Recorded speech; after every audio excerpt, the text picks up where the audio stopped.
बिस्मिल्लाहिर्रहमानिर्रहीम। आपका वकील हाज़िर खिदमत है।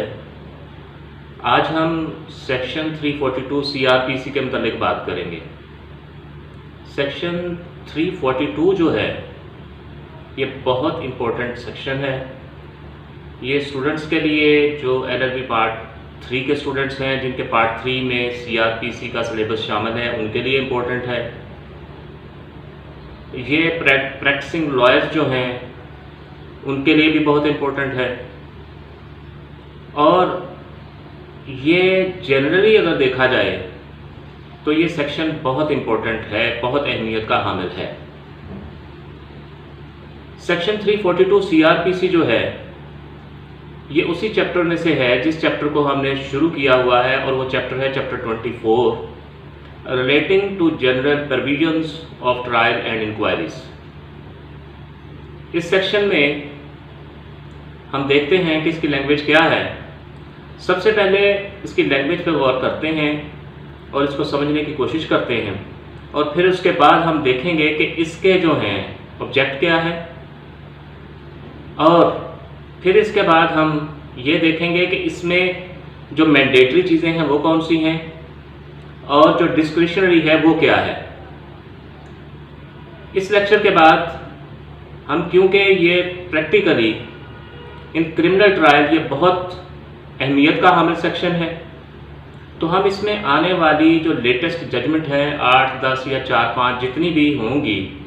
उनको हम डिस्कस करेंगे कि उसमें रेशियो क्या डिस्कस की गई है। सबसे पहले इसकी लैंग्वेज की तरफ आते हैं। Section 342 CrPC, power to examine the accused. Power to examine the accused,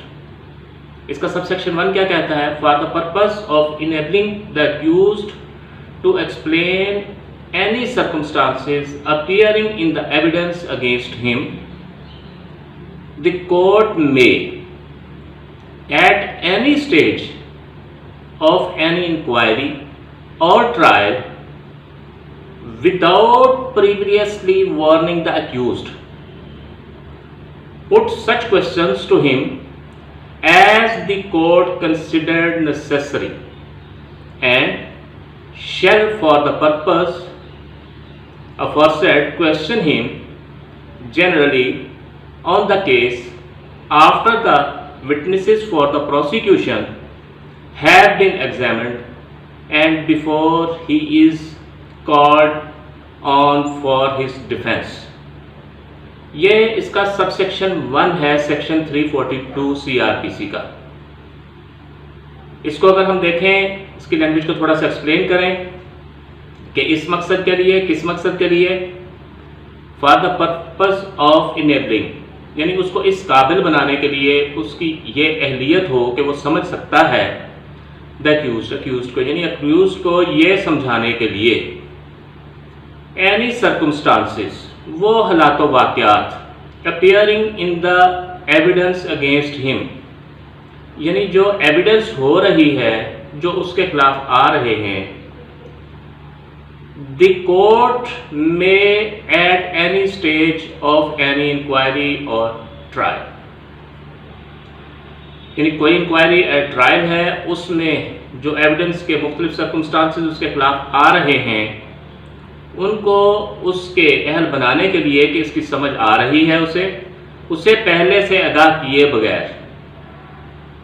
उसे पहले से वार्न किए बगैर द अक्यूज, मुल्जिम को पुट सच क्वेश्चंस, उससे ऐसे सवालात पूछे जाएंगे as the court considered necessary, जो कि ज़रूरी समझेगी, कोर्ट ज़रूरी समझेगी कि इससे पूछे जाने चाहिए। अब एक चीज़ है कि इस वाले पोर्शन में वर्ड जो है वो वहाँ पे है द कोर्ट में, यानी ये एक डिस्क्रिशन है कोर्ट की कि कोर्ट पूछ सकती है। और आगे वाला पोर्शन जो उसका है and shall for the purpose, अब आगे वर्ड आ गया शेल, जो कि मैंडेटरी है, ऑब्लिगेटरी है, फॉर द पर्पस ऑफ अफॉरसेड, उस मकसद के लिए जो ऊपर बयान किया गया है। Question him generally on the case after the witness for the prosecution have been examined यानी प्रोसिक्यूशन एग्जामिनेशन हो चुका है, यानी प्रोसिक्यूशन एग्जामिन विटनेसेस जो हैं वो एग्जामिन हो चुके हैं, उनके ऊपर जो टोटल उनकी एविडेंस थी, उनका क्रॉस एग्जामिनेशन था, वो हो चुका है। दूसरे लफ्ज़ों में आप ये भी कह चुके हैं कि प्रोसिक्यूशन जो है वो अपनी एविडेंस जो है कंप्लीट कर चुका है। Generally on the case after the witnesses for the prosecution have been examined and before he is called on for his defence, यानी एविडेंस जो है, प्रोसिक्यूशन एविडेंस जो है वो कंप्लीट हो चुकी है और कोर्ट में प्रोसिक्यूशन की तरफ से प्रोसिक्यूशन एविडेंस क्लोज होने के लिए स्टेटमेंट दे दी गई है। अब कोर्ट जो है वो एविडेंस में जो जो चीज़ें अक्यूज के खिलाफ आई हैं उन सब को क्वेश्चन फॉर्म में आंसर करने के लिए अक्यूज को दे दिया जाएगा। ये चीज़ मैंडेटरी है, यानी पहला पोर्शन जो है वो डिस्क्रिशनरी है, कोर्ट की स्वाधीन पे है, लेकिन सेकंड जो है वो मैंडेटरी है कि लाजमी पूछे जाएंगे।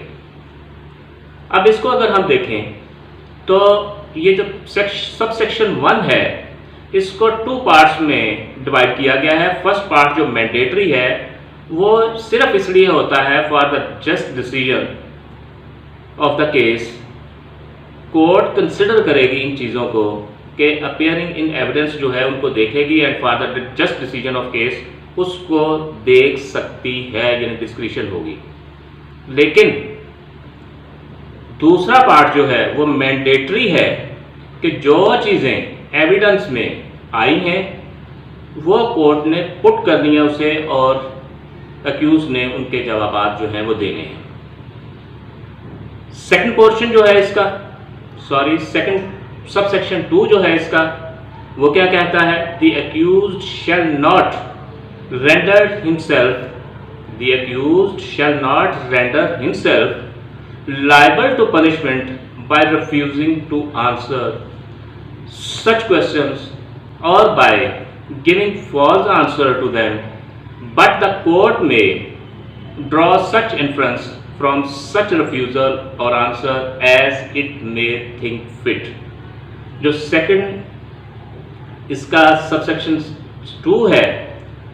वो कहता है कि अगर उन सवालों के जवाब देता है मुलज़िम, वो उनको या नहीं देता। हम पहले इस बात पे बात करते हैं कि अगर वो जो सबसेक्शन 2 कहता है कि अगर वो इन सवालों के जवाब नहीं देता अक्यूज, तो उसके जवाब ना देने की वजह से वो ये नहीं होगा कि उसको सजा दे दी जाएगी क्योंकि उसने ऐसे सवालों के जवाब देने से इनकार किया है, या उसने जवाब तो दिए तो गलत दिए कोर्ट की नज़र में, तो उसको सजा दे दी जाएगी। ऐसा नहीं है। हाँ, ये बात ज़रूर होगी कि कोर्ट जो है उस वक्त अपना एक इन्फ्रेंस जो है, एक तासुर जो है ये ले सकती है कि अगर इसने सवालों के जवाब सही नहीं दिए या गलत दिए हैं, इस तरह का कोई भी जो इन्फ्रेंस है वो ड्रॉ कर सकती है और फिर उसके बाद कोर्ट एक डिसीजन पे आ सकती है। इसका मकसद सिर्फ और सिर्फ ये नहीं होता सब सेक्शन 2 जो है कि मुल्ज़िम को फ़ायदा दिया जाए, यानी सिर्फ मकसद ये नहीं है कि मुल्ज़िम को फ़ायदा देना है। बहरहाल नतीजतन उसको फ़ायदा हो भी सकता है, यानी मकसद सिर्फ फ़ायदा देना नहीं है लेकिन फ़ायदा हो भी सकता है अगर कोर्ट की इस बारे में तसल्ली हो जाती है कि इसने हालात वाक़यात की जो वजाहत की है, जो चीज़ें एविडेंस में इसके खिलाफ आई थी उनको जो इसने एक्सप्लेन किया है, उससे इसका जुर्म नहीं बनता या ऐसी चीज़ें सामने आ जाती हैं और कोर्ट की तसल्ली हो जाती है, तो उस वजाहत के बाद उसको उसका फ़ायदा भी दिया जा सकता है। ऑन द अदर हैंड ये उसके लिए इंजूरियस भी हो सकती है, नुकसानदेह भी हो सकती है अगर कोर्ट की तसल्ली नहीं होती और कोर्ट ये समझती है कि इसने जो वजाहत दी है वो गलत है या उसने ऐसा कोई जवाब दिया नहीं है। तो ये इसका एक स्कोप, ये भी इसको इन चीज़ों को भी देखना होगा। इसका सबसेक्शन 3 जो है, the answers given by the accused may be taken into consideration in such inquiry और trial and put in evidence for or against him in any other inquiry into or trial for any other offence which such answers may tend to show he has committed। तीसरा जो है कि वो जो उसने जवाबात दिए हैं, 342 की स्टेटमेंट जो दी है उसको गौर किया जा सकता है किसी इंक्वायरी और ट्रायल में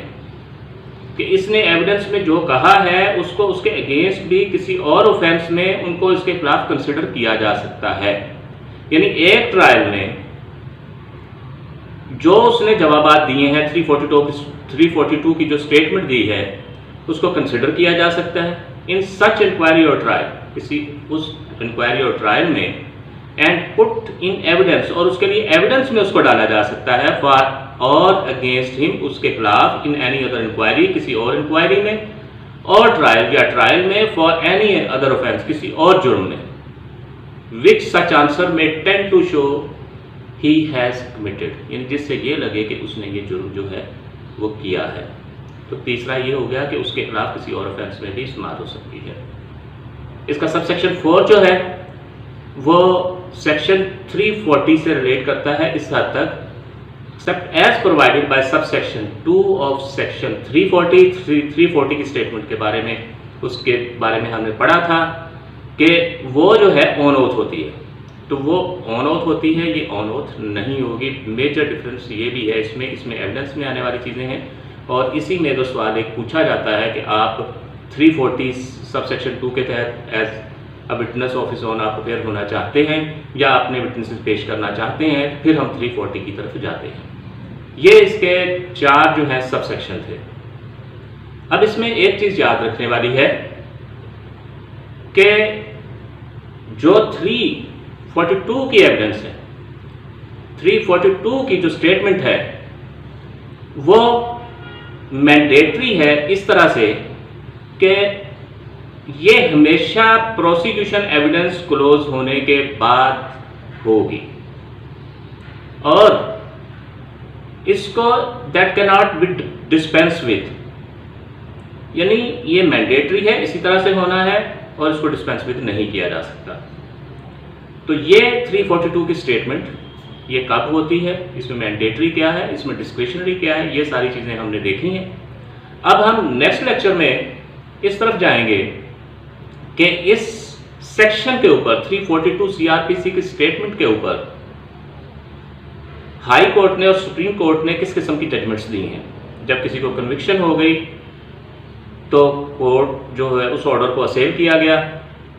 तो उस ऑर्डर के असेल होने पे अगर 342 की स्टेटमेंट में कोई कमी पेशी थी तो हाई कोर्ट या सुप्रीम कोर्ट ने उसमें क्या हेल्ड किया। तो इस तरह की जजमेंट्स के साथ नेक्स्ट लेक्चर में आपके सामने हाजिर होंगे। उस